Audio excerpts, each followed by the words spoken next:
এবার রাজ্যে বিজেপি নতুন সরকার গঠন করতে চলেছে। তাহলে কি মে মাসে লক্ষ্মীর ভান্ডার প্রকল্পের টাকা ঢুকবে না যুবসাথী প্রকল্পের মে মাসের টাকা?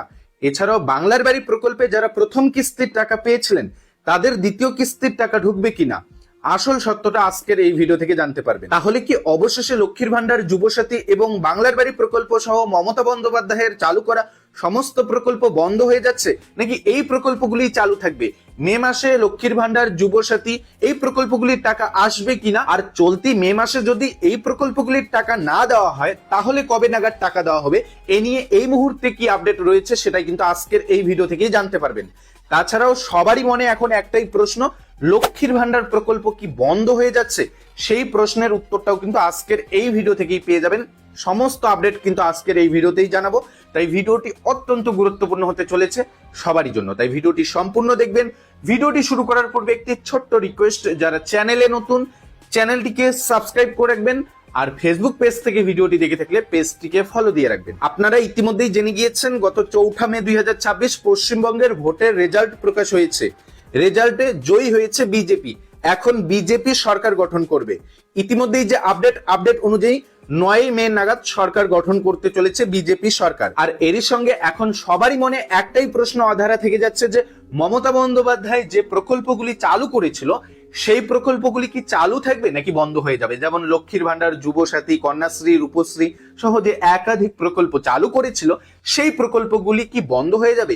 এবং চলতি মে মাসে যেমন ভাতা প্রকল্পগুলি রয়েছে, লক্ষ্মীর ভান্ডার, যুবসাথী, এই প্রকল্পগুলির টাকা আসবে কিনা? তো দেখুন, আপনাদের জানিয়ে রাখছি, লক্ষ্মীর ভান্ডার প্রকল্পের মে মাসের টাকা পাওয়ার সম্ভাবনা অনেকটাই কম। কেননা রাজ্যে যেহেতু নতুন সরকার গঠন হচ্ছে, তাই নতুন সরকার হয়তো লক্ষ্মীর ভান্ডার না দিয়ে তারা বিকল্প কিছু ভেবে রেখেছে, যেটা আপনাদের আজকের এই ভিডিওতেই দেখাতে চলেছি। তাছাড়াও এখানে আরেকটি সম্ভাবনা থেকে যাচ্ছে, যেহেতু মে মাস পড়ে গিয়েছে, যদি মে মাসে টাকা স্যাংশন হয়ে থাকে তাহলে হয়তো লক্ষ্মীর ভান্ডার প্রকল্পের টাকাটা বা যুবসাথী প্রকল্পের টাকাটা 20 থেকে 25 তারিখের মধ্যে টাকা আসার একটা সম্ভাবনা রয়েছে। চলতি মে মাসের 9 তারিখ নাগাদ বিজেপি পশ্চিমবঙ্গে নতুন সরকার গঠন করতে চলেছে। এরপর বৈঠক হবে, মন্ত্রিসভার বৈঠক হবে, এরপর নতুন সরকার কি সিদ্ধান্ত নেয় তারপরেই কিন্তু পরবর্তী আপডেট আসবে।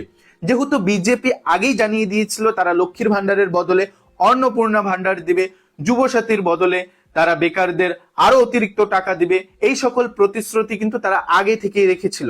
এখন দেখার বিষয় যে নতুন সরকার গঠন হওয়ার পর এই চলতি মে মাসে লক্ষ্মীর ভান্ডারের বদলেই কি টাকা দেওয়া হয় নাকি বিকল্প কিছু আনা হয়। তাছাড়াও আপনারা এক নজরে দেখে নিন, বিজেপি পশ্চিমবঙ্গের সরকার গঠন করার পর রাজ্যবাসীকে কোন কোন প্রকল্পের সুবিধা দিবে, কোন কোন নতুন প্রকল্প চালু করবে, সেই বিষয়গুলি অন স্ক্রিনে এক নজরে দেখে নিন।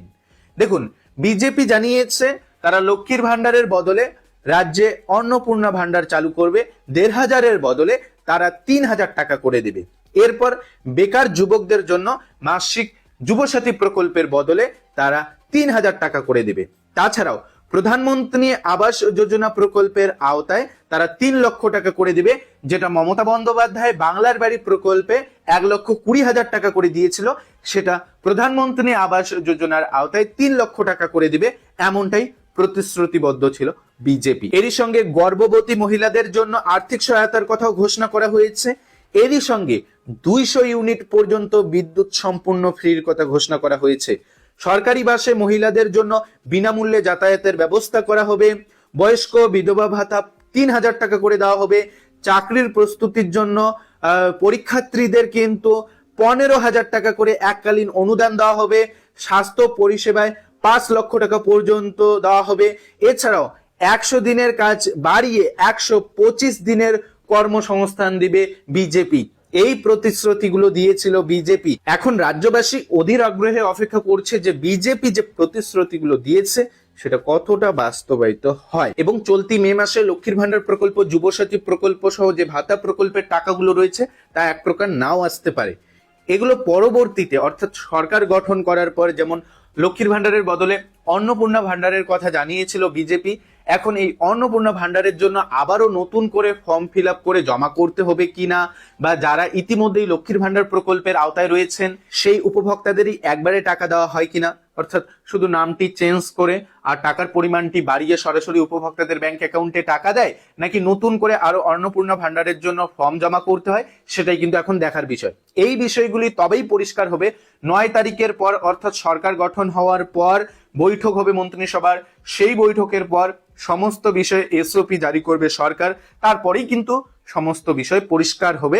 জানা যাবে যে লক্ষ্মীর ভান্ডার প্রকল্পের পরিবর্তে যে প্রকল্প আসছে সেই প্রকল্পে নতুন করে আবেদন করতে হবে কিনা, যুবসাথীর পরিবর্তে বেকার যুবক যুবতীদের যে টাকা দেওয়ার কথা জানিয়েছিল বিজেপি, তার জন্য আরো নতুন করে ফর্ম জমা করতে হয় কিনা, সেই বিষয়গুলি কিন্তু পরে পরিষ্কার হবে। তবে আপাতত ধরে নিতে পারেন মে মাসে টাকা আসার সম্ভাবনা অনেকটাই কম।